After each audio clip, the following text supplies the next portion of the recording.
سمین Hafeez voice میں ہم آپ کو خوش آمدید کہتے ہیں۔ سمین، یقینی بات ہے کہ آج کی کہانی میں وہ نایاب معلومات ہیں جو شاید آپ نے پہلے بالکل بھی نہیں سنی ہوں گی، اور بالخصوص اس کہانی کو آخر تک سننے کی گزارش کریں گے۔ سمین، بہاولپور کے نوابوں کے وہ حرم جہاں آنے کا راستہ تھا مگر جانے کا نہیں۔ ریاست بہاولپور ہندوستان کی 565 نیم خود مختار ریاستوں میں 7ویں نمبر پر تھی، جس کا رقبہ 45,588 مربع کلومیٹر تھا۔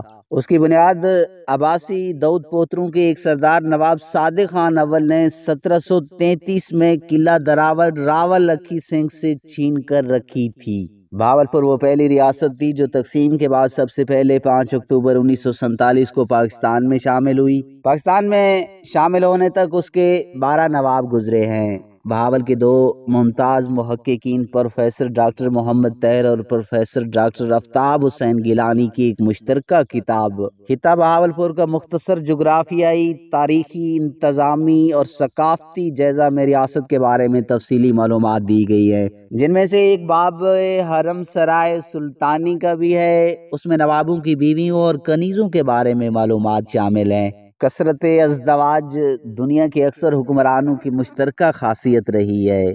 تاریخ سے پتہ چلتا ہے کہ پرانے بادشاہوں میں سے ایسے بادشاہ بھی گزرے ہیں جن کے حرم میں سینکڑوں بیویاں اور کنیزیں ہوا کرتی تھی۔ آج کے دور میں بھی افریقی ملک کیمرون کی ایک ریاست ماروا کے بادشاہ کی بھی 100 بیویاں ہیں۔ ریاست بہاولپور کا شمار ہندوستان کی خوشحال ریاستوں میں ہوتا تھا، جس کا اندازہ اس کے عالیشان محلوں کو دیکھ کر ہوتا ہے۔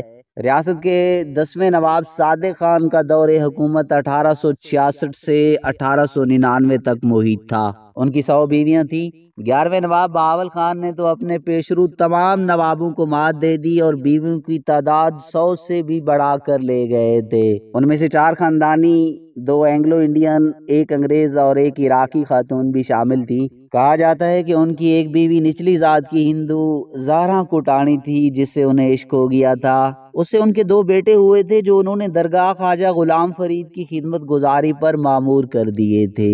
نواب کے حرم کی حفاظت کے لیے اس قدر غیر معمولی انتظامات کیے جاتے تھے کہ وہاں چڑیا تک پر نہیں مار سکتی تھی۔ کڑے پہرے کی خاطر ایک دوری فصیل قائم کی گئی تھی، جس کے داخلی دروازے کی چوکیداری پر پوربیا نامی ایک ہندو لڑکی محافظ تعینات تھی۔ حرم سرا کی دیگر خدمات پر خواجہ سرا تعینات تھے۔ حرم سرا میں مردوں کا داخلہ ممنوع تھا اور نواب کے حقیقی بیٹوں کو بھی 8 سال کی عمر میں حرم سے باہر منتقل کر دیا جاتا تھا۔ ریاست کے نوابوں کے ہاں منقوع بیویوں کے علاوہ زرخرید لونڈیوں، مفتوح اور باغی سرداروں کی بیٹیوں اور زیر اطاعت مقتول امراء کی بیویوں اور بیٹیوں کو حرم میں شامل کرنے کا دستور تھا۔ نکاح میں بیک وقت صرف 4 بیویاں ہی رکھی جاتی تھیں، باقیوں کو باری باری طلاق دے دی جاتی تھی، مگر انہیں نکاح ثانی کرنے اور محل سے باہر جانے کی اجازت نہیں تھی۔ وہ باقی زندگی حرم سرائے میں ہی گزارنے کی پابند تھیں۔ حرم سرا کی خواتین پر طرح طرح کی ناروا پابندیاں تھیں۔ سال میں ایک بار میکے جانے کے لیے انہیں باقاعدہ اجازت طلب کرنی پڑتی تھی۔ اس دوران انہیں سرکاری محافظوں کی نگرانی میں بھیجا جاتا تھا۔ خواتین کے مرد رشتہ داروں میں صرف والد اور بھائیوں کو حرم سرا سے متصل دیوڑی میں ملاقات کی اجازت تھی۔ امیران بہاولپور کے حرم سرا میں ریڈیو، اخبار، رسالہ، انسانی تصویر، نر جانوروں اور مرغوں تک کا داخلہ ممنوع تھا، حتیٰ کہ بعض سبزیوں اور پھلوں کو بھی کاٹ کر اندر بھجوایا جاتا تھا۔ نواب کی بہنیں، بیٹیاں اور بیویاں جب کاروں میں سفر کرتی تو گاڑیاں رنگدار شیشوں والی استعمال کی جاتی۔ مزید یہ کہ شیشوں کے اندر دوہرا پردہ لگایا جاتا۔ کار کے اگلے حصے پر بھی خاکی پردہ لگایا جاتا تاکہ رعایا کو پتہ چلے کہ باپردہ خواتین گزر رہی ہیں اور وہ کار کو دیکھتے ہی اپنی پشت کار کی طرف کھڑے ہو جائیں۔ خود نواب صاحب جب اپنی انگریز بیوی کے ساتھ باہر نکلتے تب بھی اس ضابطے پر عمل کیا جاتا۔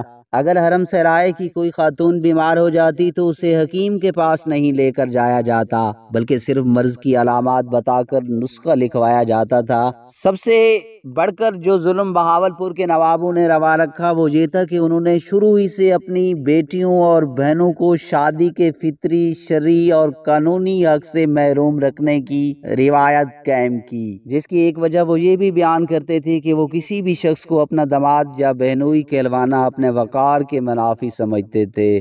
سمین، اس کبھی روایات کا خاتمہ ریاست کے آخری نواب سر صادق محمد خان عباسی پنجم کے سر ہے کہ انہوں نے اس غیر شرعی روایات سے رجوع کیا اور سب سے پہلے اپنی حقیقی بہن شہزادی مہر الہی کا نکاح اپنے چچا زاد بھائی سے کیا۔ اس کے بعد انہوں نے اپنی تمام بیٹیوں کی شادیاں کی۔ انہوں نے حرم سرا میں اصلاحات بھی متعارف کروائیں جن میں خواتین حرم کو تفریح سہولیات کی فراہمی اور شہزادیوں کی تعلیم و تربیت شامل تھی۔ علاوہ ازیں انہوں نے اپنی 4 سے زائد طلاق یافتہ بیویوں کو مہر کی ادائیگی اور زرعی اراضی کے ساتھ ساتھ آزادانہ زندگی گزارنے اور نکاح ثانی کی اجازت بھی دے دی۔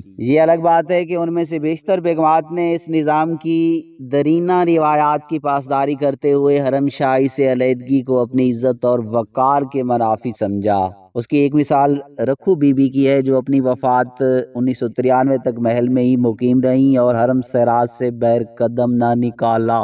سامعین، آخر میں اس تاریخی کہانی کے بارے میں ایک کومنٹ ضرور دیجیے گا۔